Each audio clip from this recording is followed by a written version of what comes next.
मुक्ता भवन्ति। साखरी वंशविख्यातं ज्ञानदानपरायणं विनायकं गुरुं वन्दे भवबन्धनमुक्तये।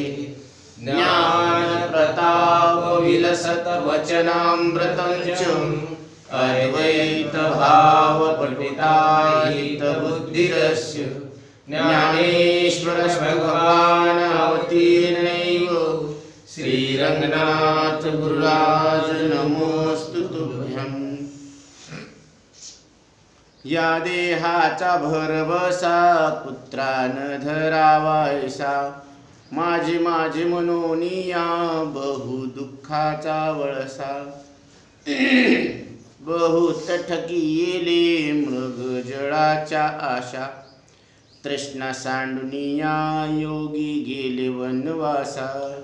परे दिमदानसा सोहम जो जो रे बाळा निज ध्यानी निज पारे लक्ष लागू दे डोळा। मदालसा आपल्या मुलाला सांगते बाळा क्षणभंगूर नाही भरवसा। हा जो देह मिळालेला आहे तो क्षणभंगूर आहे। पाण्यावरचा बुडबुडा कधी फुटल याची काही गॅरंटी नाही। म्हणून आयुष्य संपायच्या आत त्या परमात्म्याला तू प्राप्त करून घे। या देहाचा भरवसा पुत्रा न धरावा ऐसा, याचा भरवसा धरू नये। कसा? याला माझं माझं म्हटल्यानंतर दुःखाचं फार मोठं वळण आहे पुढं। म्हणून पुढे हुशार थोर आहे वळसा गा, कारण पुढं फार मोठा वळसा आहे याला की मेरा मेरा सब ही मेरा जन्म भर मिलाया। माझं माझं म्हणून आपण जन्मभर अनात्म वस्तू सावडल्या। लख 84 गिरकी म्याने येही फल पाया। 184 योनीमध्ये आपल्याला फिरावं लागलं, हेच फळ आपल्याला मिळालं। म्हणजे आयुष्यभर आपण माझं माझं म्हणून काय केलं? या वस्तूंचा संग्रह केला आणि संग्रह करून सुद्धा ते भोगायला आपल्याला वेळ मिळाला का? आता ज्या वेळेस आपल्याकडे घर नव्हतं तर शरीर तंदुरुस्त होतं।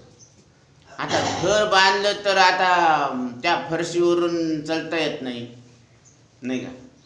आणि आता जर आपल्याला म्हणलं की हे खा, चहा करा, चहा, तर ते म्हणते साखर जमत नाही, आता शुगर आहे म्हणून साखर आहे पण खायला जमत नाही, डॉक्टर खाऊ नका। म्हणजे विषय भोगायला आहेत पण भोगायचं जे साधन आहे ना तेच बिघडून बसलो आपण। दात आहे तर चेने नाही, चेने आहे तर दात नाही। म्हणून अशा पद्धतीने विषय भोगायचा वेळ आला की ते भोगायचं साधन आहे ते बिघडून चाललं। मग एवढे विषय कशासाठी आपण प्राप्त केले? भोगायसाठीच केले ना। बरं, ज्या घरामध्ये तो ज्यानं घर बांधलं त्याला त्याच घरात पुरतेत का मसनवाट्यात नेते? त्यानंच बांधलेलं असतं घर, मग सगळे घरातले सदस्य बहुमतानं त्याला मसनवाट्यामध्ये नेतात कारण हे त्यानं बांधलेलं असतं। म्हणून कोणाचंही कधीही केव्हाही शरीर प्रेत आहे आणि ह्या प्रेताला तू माझं समजू नको बाळा, कारण ह्याला माझं समजलं तरी सुद्धा दुःखाचा फार मोठा वळसा तुला मिळणार आहे। म्हणून आई सांगते जसं का शुक्ती ते शुक्ती हे साच होय। म्हणजे जसं ही चांदी आहे असं ज्यावेळेस त्याला लक्षात येतं, शुक्ती म्हणजे चांदी, आपलं शुक्तीवरी रजत पाहता डोळा दिसे, रज्जूवरी भासे मिथ्या सर्प। म्हणजे त्या शिंपल्यावर चांदीचा आपल्याला भास होतो, पण शिंपला म्हणून ज्या वेळेस आपल्याला लक्षात येतं मग त्यावेळेस काय होतं? का शुक्ती ते शुक्ती हे साच होय प्रतीती रूपे याची भ्रांती जाणून या. हे त्याच्यावर आपल्याला चांदीची भ्रांती झालेली आहे, पण वास्तविक हे काय आहे? शिंपलाच आहे. असं ज्यावेळेस शिंपला म्हणून ज्ञान होतं त्यावेळेस तैसी वेगळीपणे प्रकृती जे अंतःकरणे, तसं वेगळं हे प्रकृती आणि हे आत्मा आहे, असा अंतःकरणामध्ये निवाडा होतो. म्हणजे दृश्य म्हणून लक्षात येतं आणि द्रष्टा म्हणून लक्षात येतं. मग शरीरासहित श्वास इंद्रिय अंतःकरण हे दृश्य आहे आणि त्याला जाणणारे एकमात्र आपण द्रष्टा आहोत. आणि हे दृश्य आणि द्रष्टत्व पण कुठपर्यंत आहे? दृश्य खोटं ठरलं की द्रष्टेपणा सुद्धा खोटा ठरला. आणि मग आता द्रष्टत्वाहून केवळ जे अस्तित्व आहे ना, ते मात्र आनंद रूप आहे. तिथं कुठलाच विकल्प नाही. निरामय निर्विकल्प निराकार असं जे निर्मळ स्वच्छ रूप आहे, त्या स्वरूपाच्या ठिकाणी मात्र आता कुठलंच येणं नाही, जाणं नाही, सुख नाही, दुःख नाही, पाप नाही, पुण्य नाही, ज्ञान नाही, अज्ञान नाही, असं ते निर्मळ स्वरूप आहे. आणि ते बाळा तू ध्यानात घे. बहुत ठकिले मृगजळाच्या आशा. हे मृगजळ पाहून बरेच जण असे धोका खाल्ले की तिथं पाणी असेल, पण पाणी तर नव्हतंच. पण पाणी असेल अशा आशेने जे गेले ते हरण मरणाला प्राप्त झालं. आणि म्हणून तृष्णा सांडून या योगी गेले वनवासा. तृष्णा सांडून म्हणजे इच्छा सांडून योगी कुठे गेले? वनवासामध्ये. म्हणजे हिमालयामध्ये हे जे योगी कपारामध्ये जाऊन जे तप करायला लागले, ते कोणाचं करायला लागले? कशासाठी हे गेले? यांच्या जीवनाचं एकच हेतू आहे की तो निराकार निर्विकार परमात्मा प्राप्त व्हावा. तो मज व्हावा वेळोवेळा व्हावा पांडुरंग. म्हणून तो न मरणारा पांडुरंग परमात्मा आपलासा करून घेण्यासाठी हे घरदार सोडून कुठे गेले? हिमालयामध्ये. आणि तिथं मग हे ऊन वारा पाऊस याच्यापासून संरक्षण स्वतःचं करून शरीराचं हे तिथं तप करायला लागले, हे नामस्मरण करायला लागले, तिथं योग अभ्यास करायला लागले. तपाचे सामर्थ्य तपिन्नला अमूप चिरंजीव कल्प वैकुंठी नांदे. मग हे तप, मग शरीराचं एक तप आहे, वाणीचं एक तप आहे, मनाचं एक तप आहे. असे तप हे करायला लागले. वाणीचं तप म्हणजे सत्य बोलणं, हे वाणीचं तप आहे. शरीराचं एक तप आहे की ह्या शरीराला इतर शरीराचा स्पर्श न होऊ देणं, हे सुद्धा एक तप आहे. आणि मनाचं एक तप आहे की मनामध्ये दुसऱ्याबद्दल दोष बुद्धी न ठेवणं, हे सुद्धा मनाचं एक तप आहे. की कोणाचं वाईट होऊ नये असा विचार मनात येऊ नये, कोणाचं वाईट व्हावं असा विचार मनात, हे मानसिक तप आहे. शारीरिक तप, मानसिक तप आणि वाचिक तप. कायनं मनानं आणि वाचेनं जे कर्म व्हायला लागले ते निष्काम बुद्धीनं व्हायला पाहिजे. आणि हे निष्काम बुद्धीनं झालेलं कर्म सुद्धा तपच आहे.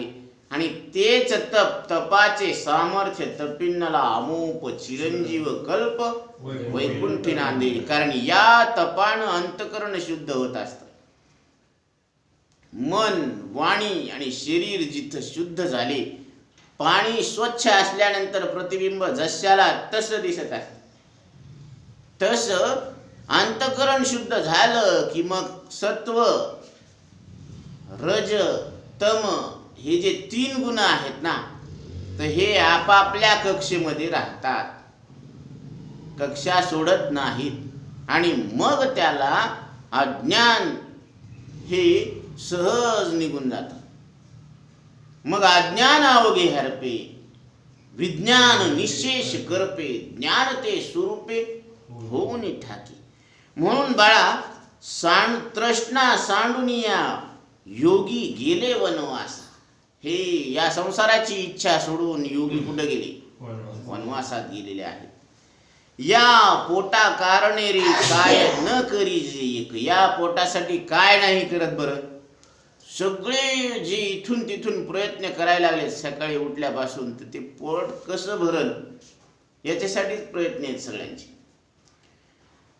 या लागी सोय धरी रे तीही भुलविले लोक. याची सोय लावण्यासाठी या पोटानं तिन्ही लोकांना काय करून टाकलं? भुलवून टाकलं. आमच्या मीराबाई नाचल्या पण देवासाठी नाचल्या. वो तो गली गली हरी गुण गाने लगी, महलों में पली बनके जोगन चली. ती जी महालामध्ये राहणारी ती राजराणी, ती गल्ली बोळातून देवाचं नाव घेत फिरू लागली. मीरा राणी दिवानी गाने लगी, महलों में पली बनके जोगन चली. राणा ने विष दिया मानो अमृत पिया, मीरा सागर में सरिता समाने लगी. ते विषच अमृतामध्ये रूपांतर झालं. हे कसं झालं? हे झालं ही नामस्मरणाची ताकद आहे. है तेरी रोशनी में वो दम, तो अमावस को कर दे पूनम. म्हणजे तुझ्यामध्ये अशी शक्ती आहे की तू अमावस्येला पुन्नम करणार. म्हणजे अंधारच काय होत असतो? प्रकाश होत असतो. म्हणून तमसो माम ज्योतिर्गमय, मृत्युर्माम अमृतम गमय, असतो माम सद्गमय. देवा मला तू असत्याकडून सत्याकडे घेऊन चल, अंधाराकडून प्रकाशाकडे घेऊन चल, अज्ञानाकडून ज्ञानाकडे घेऊन चल आणि मृत्यूकडून अमरत्वाकडे घेऊन चल. कारण हा प्रवास तुझा आणि माझा, तू माझा सांगाती. तूच माझा कोण आहे? सांगाती आहे, जोडीदार आहे. कारण तुझ्यासोबत हा मला परमार्थाचा प्रवास करायचा आहे. व्यवहारामध्ये आपण जोडीदार निवडलेला आहे. तो कधी धोका देईन न देईन काही सांगता येत नाही. भोले साजन शत्रू समान. पण काय होत असते परमार्थामध्ये जो आपल्याला जोडीदार आहे ना, तो देवाशिवाय दुसरा कोणताच घ्यायचा नाही. कारण निरावृत्त चैतन्य केवळ देव आहे. देवाला आपल्या स्वरूपाची कधीच भ्रांती नसते आणि जीवाला नेहमीच देहात्म भ्रांती असते. म्हणून भ्रांती निवृत्त करण्यासाठी ना जीव लायकीचा आहे, दुसरे ना जड लायकीचा आहे, फक्त देव लायकीचा आहे. म्हणून देवासोबत चालायचंय आपल्याला. त्याचं नाव पावलो पावली त्याचं नाव घेत चालायचं. आणि त्याचं नाव घेतल्याने काय होत असतं? त्याचं नाव घेतल्याबरोबर अज्ञान निवृत्त होत असतं. म्हणून धरोनिया बाही भव हा तारी दातारा. देवा तू माझ्या हाताला धरून असं भवसागरातून मला पार पाडून घेऊन चल. म्हणून इथं सांगतात की ठाईचे नेमी येले त्यांचे आयुष्य भविष्य. प्रत्येकाचं आयुष्य आणि भविष्य नेमलेलं आहे, हे निश्चित आहे, हे पूर्व निश्चित आहे. सटवीनं काय केलेलं आहे? लिहिलेलं आहे. म्हणून ते लिखाण खोटं ठरत नसतं. हे अल्प आयुष्य, अल्पमती आणि ते नाही आपल्या हाती. अल्प भाव आहे. आपण देवाला सुद्धा केवढं मानतो. जेवढी मूर्ती असेल तेवढाच देव आहे. मग देव तेवढाच आहे. ही मूर्ती जेवढी असेल तेवढेच आपण आहे. मग आपण एवढेच आहेत का? आपण 3.5 हातापुरतेच आहेत का मर्यादित? शरीर 3.5 हाताचं आहे ना. आपली व्याप्ती आकाशापेक्षा जास्त आहे. कारण 4 भूताचा खेळ आकाशात आहे आणि 4 भूतासहित आकाशाला जाणणारे आपण. त्या कारण 4 भूत आणि आकाश कुठं कळाले? मनात. आणि मन कोणाला कळालं? म्हणजे आपण मनापेक्षा आपली व्याप्ती जास्त आहे. आकाशापेक्षा मनाची व्याप्ती जास्त आहे आणि मनापेक्षा आपली व्याप्ती जास्त आहे. को देवा यो मनस्साक्षी. देव कोणाला म्हणावं तर जो मनाला जाणतो त्याला काय म्हणायचं? देव म्हणायचं. आणि तुम्ही तुमच्या मनाला जाणता, हा तुमचा अनुभव आहे. को देव हा यो मनस्साक्षी, हे शास्त्र प्रमाण आहे. आणि जो मनाला जाणतो तो देव आहे, ही युक्ती आहे. म्हणजे युक्ती, शास्त्र प्रमाण आणि अनुभवानं सिद्ध झालं की तुम्ही देव आहे. मग आता कोणाची भीती? आता काही संशय? म्हणून निसंशय दृढ अपरोक्ष तत्व लक्षात येणं, यालाच आत्मसाक्षात्कार म्हणतात. आत्मसाक्षात्कार कसा असतो? आत्मसाक्षात्कार झाला म्हणजे काय होतं? त्याला शिंग येतात का काय होतं? काही होत नाही. तुमच्या शरीरात फरक होणार नाही, तुमच्या इंद्रियात बदल होणार नाही, तुमच्या मनात बदल होणार नाही, आणि तुमच्या स्वरूपातही बदल होणार नाही. फक्त आपली जी सत्यत्व बुद्धी आहे ती मिथ्यात्व बुद्धीमध्ये परिवर्तन होणार. बाकी काहीच होण्यासारखं नाहीये. होण्यासारखं काय होणार आहे? म्हणून जिथं चुकलासे दिसे पंथ गेले संत ज्या वाटा, ज्या वाटेनं संत गेलेले आहेत तोच पंथ आपल्याला, त्याच पंथानं तेनेची पंथे चालव जाता, न पडे गुंता कोठे काही.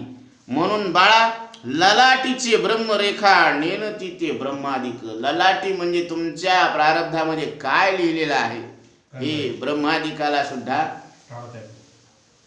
त्याच्यामध्ये काही ढवळाढवळ हस्तक्षेप करता येत नाही.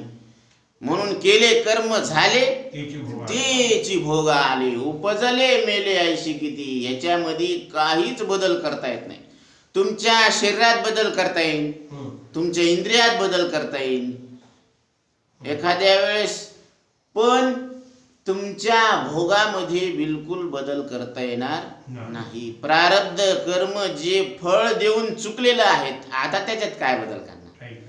बाण निघालेला आहे, आता त्यानं आता ते जे लक्ष्य आहे ते लक्ष्य छेदलेलं आहे, पण तरी सुद्धा आता त्याचा वेग शिल्लक आहे.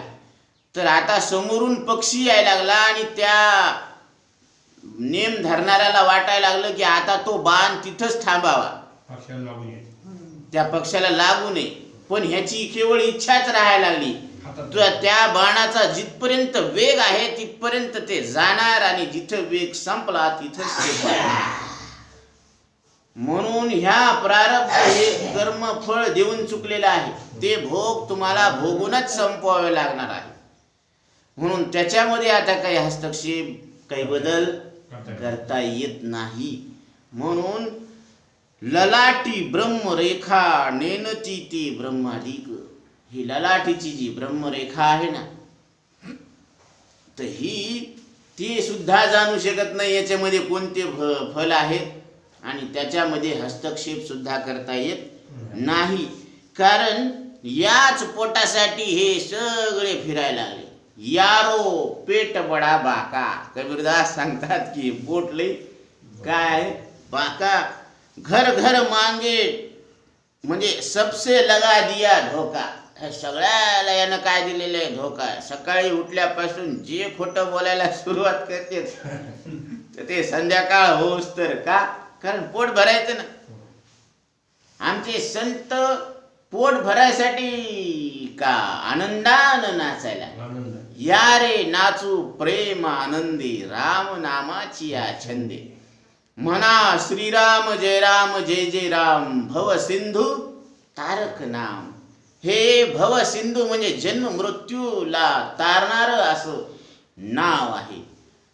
म्हणून म्हणा श्रीराम जय जय राम, भव सिंधू तारक नाम. या आपण नाचू, प्रेमानं आनंदानं नाचू, गाऊ नाचू विठू तुझा करू अनुवाद, जिकडे पाहे तिकडे सर्वमय गोविंद. म्हणून सगळीकडे गोविंद आहे ही दृष्टी आल्यानंतर तो आनंद स्वतःला आनंद भोगायचा आहे. याची देही याची डोळा भोगू मुक्तीचा सोहळा. आपण मुक्त आहोत असं आनंदानं हा मुक्तीचा सोहळा भोगायचा आहे. म्हणून देख फकीरा देख संन्यासी, घर घर मांगे टुकरा. एक आसन पर कोई नहीं बैठा पीछे पेट का लकरा.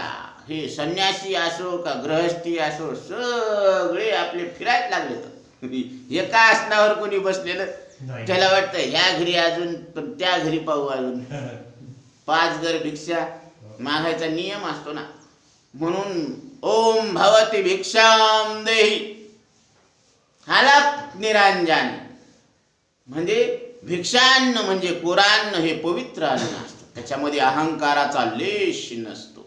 अहंकाराचा वारा न लागो राजसा माझी दासा भाविकाशी म्हणजे अहंकाराचा वारा सुद्धा लागू नये. म्हणजे वाऱ्याला सुद्धा काय आहे एक झुळूक सुद्धा लागू नये अहंकाराची. म्हणून ही कारण हा अहंकार काय करत असतो 184ला कारणीभूत ठरत असतो. म्हणून अहंकार गेला तुका म्हणे देव झाला. अहंकार गेला. अहम आकार मी आकारवान आहे अशी जी अंतःकरण वृत्ती आहे त्याला अहंकार म्हणायचं. आणि हा आकार मी नाही माझा नाही आणि खरा नाही. कारण आकाराला आकार कळत नाही आणि आकार आपल्याला कळतो. असा आकारानं ध्यानात घेता येतं ना आपल्याला. म्हणून निराकार परमात्मा आपण आहोत. बाळा तू निराकार आहे हे ध्यानात घे. भाकितो करुणागा जैसा सांडीला ठाव न भरेची पोट कधी नाही निश्चळ पाव. हिंडता भागोलोगा 184 गाव धरून राहिलोगा हाची वसता ठाव. कारण या पोटासाठीच आपण हिंडायला लागलोत ना. सकाळी जी चिमणी बाहेर पडते खोप्याच्या कशासाठी कारण त्या पिल्याला अन्न पाहिजे भूक लागलेली आहे म्हणून ती अन्न शोधण्यासाठी बाहेर पडते. आणि ही माय माऊली घरातून बाहेर पडते या पिल्याला अन्न खाऊ घालण्यासाठी बाहेर जाते की आज काम भेटलं तर दाम भेटतील दाम भेटलं की वस्तू आणतील मग पोट भरण.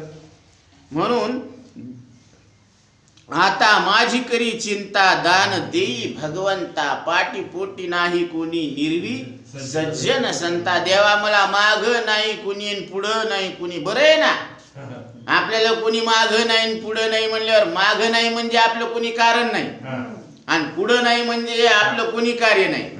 म्हणजे आपण कोणाचे कारण नाही ना आपल्याला कोणी कारण नाही. म्हणजे कार्य कारण भाव रहित आपण आहोत ना. आता आपल्यापासून कोणी झालं नाही म्हणजे कोणी कार्य नाही आणि आपण कोणाचे कारण नाही म्हणजे आपण खर्चलो नाही. बरं आपण कोणाचे कार्य असतो तर मरणारे झालो असतो. बरोबर आहे. मग न कार्यम न कारणम म्हणजे आपण कोणाचे कार्य नाहीत आणि कोणी कार्य आपल्यापासून काही झालं नाही आणि आपण कोणापासून झालो नाही. हे मज चिस्तव झाले परी म्या नाही केले ऐसे जेने जाणितले तो सुटला. याच्यातून कोण सुटलं ज्यानं असं जाणलं की प्रतिबिंब माझ्या पासून नाही आणि माझ्या वाचून नाही. तसं जगत माझ्या पासून नाही आणि माझ्या वाचूनही नाही. मग जे काही आहे ते काय आहे ती आपली शोभा आहे. एका जनार्दनी एकपणे उभा चैतन्याची शोभा शोभत असे. बायको लेकर आणि हे सगळं जे काही आहे ती एक नवऱ्याचीच शोभा आहे. कारण नवऱ्याला जे अस्तित्व आहे तर त्याचं अस्तित्व स्वतःच आहे आणि बायकोचं आणि लेकराचं जे अस्तित्व आहे ते सुद्धा त्याचंच आहे. कारण त्याचेच प्रतिरूप आहे ते. कारण पती पत्नी दोन म्हणावा तर दोन कुठे दिसायला दोन आहेत आणि असायला एक आहे. तसं प्रकृती आणि पुरुष दिसायला दोन आहेत पण असायला एकच आहेत. म्हणून एको देवा सर्व भूतेषु गूढः. देव एक आहे आणि सगळ्या भूतांना गूढ आहे. म्हणजे भूताद्वारे तो जाणण्यात येत नाही का कारण भूताचा तो विषयच नाही. मन इंद्रियाद्वारे जाणण्यात येत नाही का कारण मन इंद्रियाचा विषय नाही. तसं मनाला जाणणारा इंद्रिय मनाचा विषय नाही.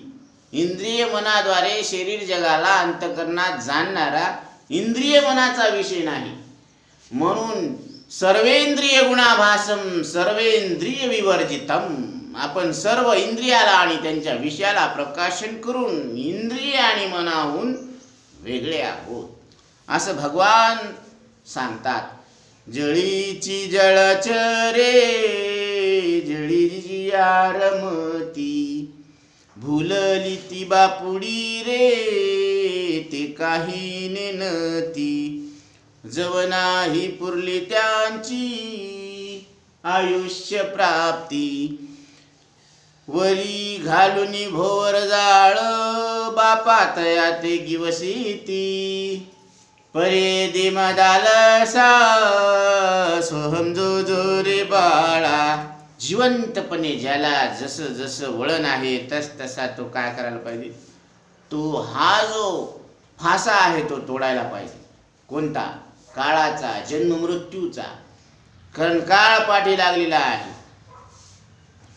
हे जळातले जे मासे आहेत ना, म्हणजे जळीची या जळचरे जळीच रमती, हे पाण्यातच रमते ती. म्हणून त्याला वाटतं की याच्या पलीकडे विश्व नाही. आता तसं आपल्याला वाटतं की आपले लेकर, आपण नवरा बायको याच्या पलीकडे यायचं विश्वच नाही. हम दो हमारे दो, एवढंच विश्व आहे, याच्या पलीकडे संबंधच नाही म्हणते ती. पण एवढंच विश्व आहे का? आणि इथं तर भूमिका काय, हे विश्वची माझे घर ऐसी मती जयाची झाली स्थिर किंबहुना चराचर आपणची झाला. ही ज्ञानोबरांची भूमिका आहे की हे विश्वच काय आहे, आपलं घर आहे. आणि भुलली ती बापुडी रे ते काही नेनती, ते विसरले, ते रमले पाण्यामध्ये, स्वतःच्या आत्मस्वरूपाला विसरले. जव नाही पुरली त्यांची आयुष्य प्राप्ती, जोपर्यंत त्यांचे आयुष्य संपत नाही तोपर्यंत वरी घालूनी भोर जाळ बापा तया ते गिवसिती. म्हणून त्याच्यावर सुद्धा हे जाळ तू काय करतो, फेकतो. तो मच्छीमार मासे धरणारे असतात ना, मग ते काय करतात, असं जाळ फेकते. जाळ फेकलं की त्याच्यात ते अडकत. का? कारण ते रमले ना पाण्यात. तसं या विषयरूपी पाण्यामध्ये आपण रमलो आणि रमल्यामुळं हे विषय प्राप्त करण्यात आयुष्य चाललं, निघून चाललं. आणि मग काळाची एवढी पडेल बा जेव्हा सोडविना तेव्हा माय बाप सोडिना राजा देशीचा चौधरी आणि सोयरे भले भले. मग हे सोयरे राजे कोणी आपल्याला सोडवत? तुका म्हणे तुझं सोडविना कुणी एका चक्र पाणी वाचून. या देवा वाचून आपल्याला या जन्म मृत्यूच्या दुःखातून सोडवायला कोणी तयार नाही. करीसी देवाविन आस अवघी होईल निराश. म्हणून देवा वाचून जर आपण आस इच्छा करतो तर सगळीकडे काय भेटणार आहे आपल्याला? निराशा भेटणार आहे. म्हणून देवाचं स्मरण करायला पाहिजे.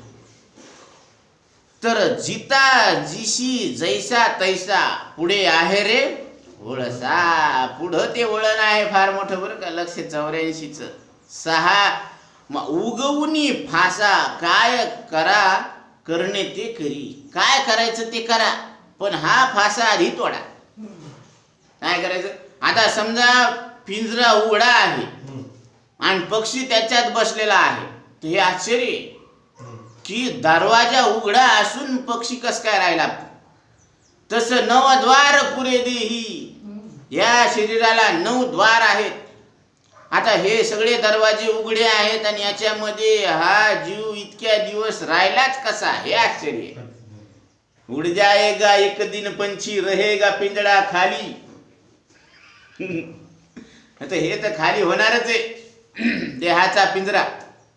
पण हे सगळे दार उघडे असून सुद्धा हा जीव रूपी पक्षी राहिलाच कसा इथं, हे इतक्या दिवस टिकलाच कसा, हे आश्चर्य का हे गेलाच, हे कस काय गेला कडे, याच काय आश्चर्य. अहो आता कोळशात हात घातले तर ते काळे होणारच आहेत. काळे झाले तर काय आश्चर्य, ते पांढरे राहिले तर आश्चर्य. तस हा जीव इतक्या दिवस टिकलाच कसा, हे आश्चर्य. कारण सगळे दार उघडे आहेत ना, आणि तरी जीव गेला नाही. ती म्हणते ही कस काय गेलं याच्यात आश्चर्य नाही. हे इतक्या दिवस टिकलं कसं, हे आश्चर्य आहे. म्हणून जिता जिसी जैसा तैसा, म्हणजे कसं कसं तुम्हाला जमन ना कोण्या का पद्धतीनं, पण आधी हे बंधन तोडा आणि मग उरलेलं आयुष्य आनंदान भोगा. तुका म्हणे मुक्ती परिणिली नवरी, आता दिवस चारी खेळीमुळी. ज्या कामासाठी आपण आलो ना ते काम आधी करून घ्यायला पाहिजे. जसं आपण पाहुणे म्हणून गेलो कशाला, ते मुलगी पाहायची लगेच सुपारी फोडायची. आता ते मुलगी पाहायचं सुपारी फोडायचं ते दिलं सोडून, आणि ते बाजारातच रमत बसले. 5 वाजले. आता कवा जायचं, कवा सुपारी फोडायची, कवा गावाकडे जायचं, वेळ निघून चालला ना. म्हणून ज्या कामासाठी आपण या नरदेहात आलो ते काम आधी व्हायला पाहिजे. ते घरच बांधत बसले, लेकरच होईन, ह्या चौकशाच करत बसले, म्हणजे याच्यातच वेळ चालला ना. पण ते आधी मी कोण आहे हा विचार करायचा, आणि बाकीचे सगळे काम नंतर करायचे. बाकीचे काम झाले काय न झाले काय ते झालेलेच आहेत. संसार 184 मध्ये कुठं नाही झाला. आतापर्यंत तेच करत आलो ना, उठरे चिंदा आणि तेच धंदा. काय आहार निद्रा भय मैथून सर्व योनी समसमाम, परी मनुष्य देहीचे ज्ञान अधिक जाणपा, आणि या ज्ञानानं मनुष्य देहीचे ज्ञाने सच्चिदानंद पदवी घेणे, एवढा अधिकार नारायणे कृपावलोकुनी दिला. कृपा करून एवढा अधिकार आपल्याला दिलेला आहे. म्हणून हा फासा आपल्याला तोडायचा आहे. हा फासा तोडण्यासाठी आपण सद्गुरूला शरण जायला पाहिजे. कारण हा फासा कसा तोडायचा हे सद्गुरूला त्याच्या खाना खुणा माहीत आहेत. म्हणून इथं परत उदाहरण दिलेलं आहे. पक्षीनी पक्षी यारे निरंजनी येवनी. पक्षी निरंजन वनामध्ये आपल्या पिल्यासाठी अन्न गोळा करण्यासाठी जाते. पिलिया कारणे रे गेली चराया दोन्ही लेकरन माय दोन्ही संगत गेली चरायला. अवचित सापडली पारधिया लागुनी, आणि त्या पारध्याच्या तडाख्यामध्ये हे सापडले. गुंतुनिया मोहपाशी प्राण तेजीची दोन्ही, आणि गुंतून मग त्या मोहाप्रती एक दुसऱ्याच्या मोहाप्रती ते काय होते, दोन्ही प्राणाला मुकतात. याची सुंदर कथा नाथ भागवतामध्ये नाथ महाराजांनी सांगितलेली आहे. ती कथा आपण परत घेऊ. पुंडलिका वरदे हरी विठ्ठल.